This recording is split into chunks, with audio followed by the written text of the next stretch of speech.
India आजकल, सच खबर हर पल।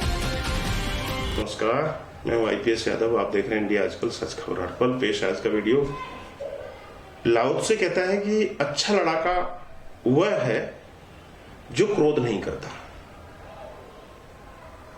ताओवादियों की बड़ी एक प्रसिद्ध कथा है कि एक सम्राट, वर्ष की अंतिम प्रतियोगिता होने वाली थी मुर्गों की लड़ाई की, वह अपने मुर्गे को भी युद्ध में भेजना चाहता था। तो उसने एक बहुत बड़े जैन फकीर को बुलाया, क्योंकि उस जैन फकीर की बड़ी प्रसिद्धि थी, उसकी बड़ी लोकप्रियता थी कि उसे युद्ध में कोई हरा नहीं सकता। हराना तो दूर, उसके पास आकर के लोग हारने को उत्सुक रहते थे। तो उसके पास हार कर प्रसन्न होकर लौटते थे। उसके साथ में हार जाना बहुत बड़ी महिमा की बात होती थी। तो सम्राट ने सोचा कि यह फकीर अगर मुर्गे को तैयार कर दे तो किसी तरह से मेरा मुर्गा जीत जाएगा। तो फकीर को बुलाया गया, मुर्गा फकीर को ले गया। 3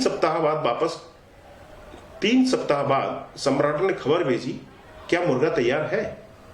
फकीर ने कहा कि अभी नहीं, अभी तो दूसरे मुर्गे को देखकर वह सिर खड़ा करके आवाज देता है। सम्राट थोड़ा हैरान हुआ कि यह तो ठीक ही लक्षण है, क्योंकि लड़ना है तो सिर तो खड़ा करना ही पड़ेगा, और आवाज नहीं दोगे तो दूसरे मुर्गे को लड़ाओगे कैसे, डराओगे कैसे?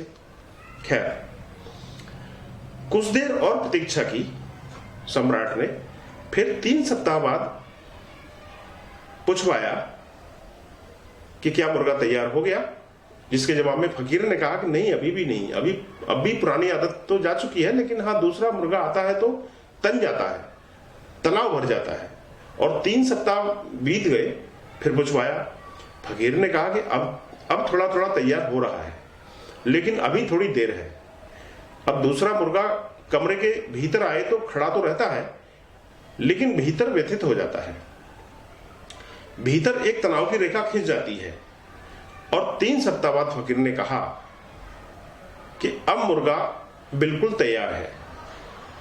अब वह ऐसे खड़ा रहता है जैसे न कोई आया न कोई गया, और अब कोई उसको फिक्र नहीं है। पर सम्राट ने कहा कि यह मुर्गा जीतेगा कैसे?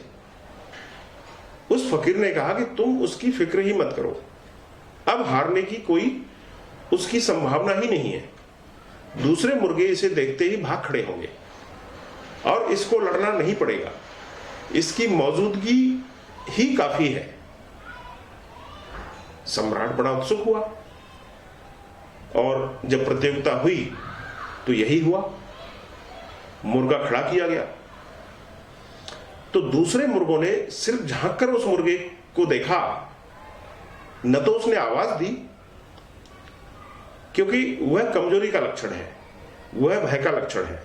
भय को छिपाने के लिए वह जोर से कुकड़ू बोलता है, वह डरवाना चाहता है आवाज से, लेकिन खुद डरा हुआ है।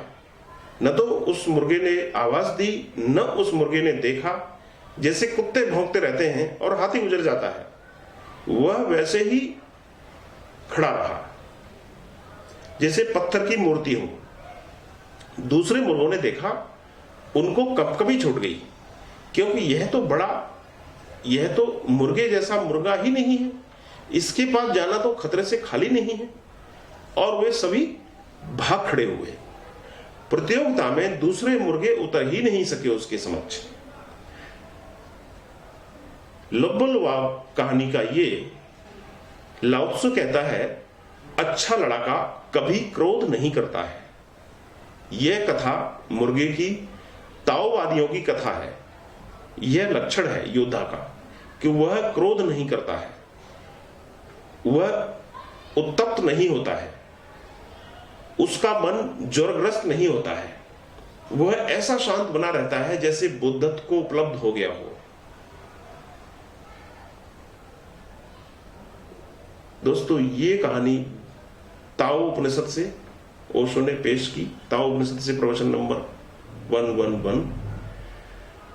अगर अच्छी लगी हो तो आप इसे लाइक करें, सब्सक्राइब करें चैनल को, और दोस्तों में शेयर करें। धन्यवाद।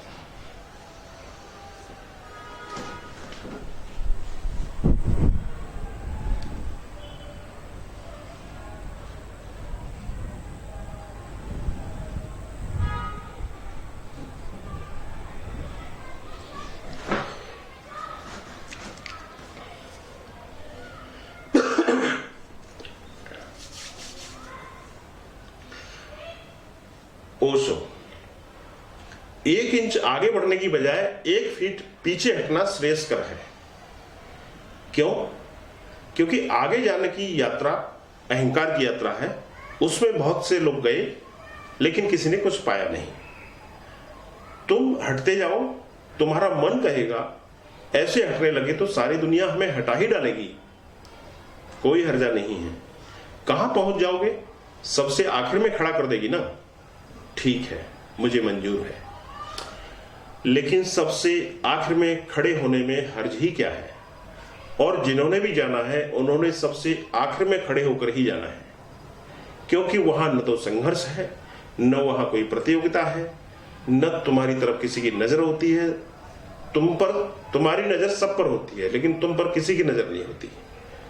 बुद्ध और महावीर अगर भिखारी हो जाते हैं राह के, तो उसका कारण क्या है? क्या कुछ भिखारी होने में कोई सत्य के मिलने की ज्यादा सुविधा है? नहीं, बिल्कुल नहीं। दरअसल वे प्रतिस्पर्धा से हट गए हैं। बड़ी कलह थी, बड़ी प्रतिस्पर्धा थी, वे प्रतिस्पर्धा से हट रहे हैं। वे ना कुछ होने को राजी हैं लेकिन लड़कर के कुछ होने को राजी नहीं हैं, क्योंकि लड़कर भी हुए तो क्या हुए, जबरदस्ती हुए तो क्या हुए। वे चुपचाप हट गए हैं। वे भगोड़े नहीं हैं, वे पलायनवादी नहीं हैं। उनके पास बड़ी गहरी दृष्टि है। उन्होंने देख लिया है कि लड़कर भी क्या पाओगे, बढ़कर भी आगे कहां जाओगे, क्योंकि जो बिल्कुल आगे पहुंच गए हैं वे बड़े दुख में खड़े हैं। जो पीछे हट गए हैं, जिन्होंने प्रतिस्पर्धा छोड़ दी है, वे गांव के भिखारी हो गए हैं। जहां सम्राट थे वहां भिक्षा का पात्र ले लिया है हाथ में। वे सिर्फ ये कह रहे हैं कि हम दौड़, उपद्रव, झगड़ा, प्रतिस्पर्धा, प्रतियोगिता, इन सब से बाहर हैं और हम पर कृपा करो। हम सबने मैदान छोड़ दिया है। तो कृष्ण का यह एक नाम मुझे बहुत ही प्रीतिकर लगा है, वह है रण छोड़ दास। उसका मतलब होता है जो युद्ध से भाग खड़ा हुआ, जिसने रण छोड़ दिया हो। ऐसा कोई नाम दुनिया में किसी ने किसी भी अवतार को नहीं दिया है। रणछोड़ दास जी की प्रतिमाएं हैं, उनके मंदिर हैं और बड़ी तादाद में लोग उनकी पूजा करते हैं। और सारी रणनीति लाओ त्से की रणछोड़ दास की ही रणनीति है। छोड़ दो झगड़ा, बाहर हट जाओ, जहां कलह पाओ वहां से चुपचाप हट जाओ, क्योंकि कलह तुम्हें मिटा देगी। चाहे तुम जीतो चाहे तुम हारो, कलह तुमको हरा देगी। चाहे तुम जीतो चाहे तुम हारो, जीते तो भी आखिर में तुम पाओगे कि हार गए, और हारे तब भी पाओगे कि आखिर में तुम हार गए। तो कलह जहां पर हो वहां से हट जाना ही श्रेयस्कर है, क्योंकि कलह में होना जीवन की ऊर्जा का क्षरण है। कलह में होना जीवन की ऊर्जा पर जंग लगवाना है। इसलिए तुम चुपचाप हट जाओ, जैसे धूप में खड़ा आदमी हट जाता है वृक्ष की छाया में, ऐसे ही प्रतियोगिता की धूप में खड़े हुए समझदार आदमी हट जाता है और अप्रतियोगिता की छाया में चला जाता है। तब वहां परम विश्राम है, और उस परम विश्राम में ही तुम स्वयं को जान पाओगे, क्योंकि वहां अहंकार तो बच ही नहीं सकता है। वहां पर अहंकार पूरी तरह से विलीन हो जाता है। ताओ उपनिषद से प्रवचन नंबर 112। दोस्तों, अगर अभी भी आपने इंडिया आजकल टीवी को सब्सक्राइब नहीं किया है तो कृपया इसको सब्सक्राइब कर लें और इस वीडियो को दोस्तों में अधिक से अधिक शेयर करें। नमस्कार। इंडिया आजकल, सच खबर हर पल।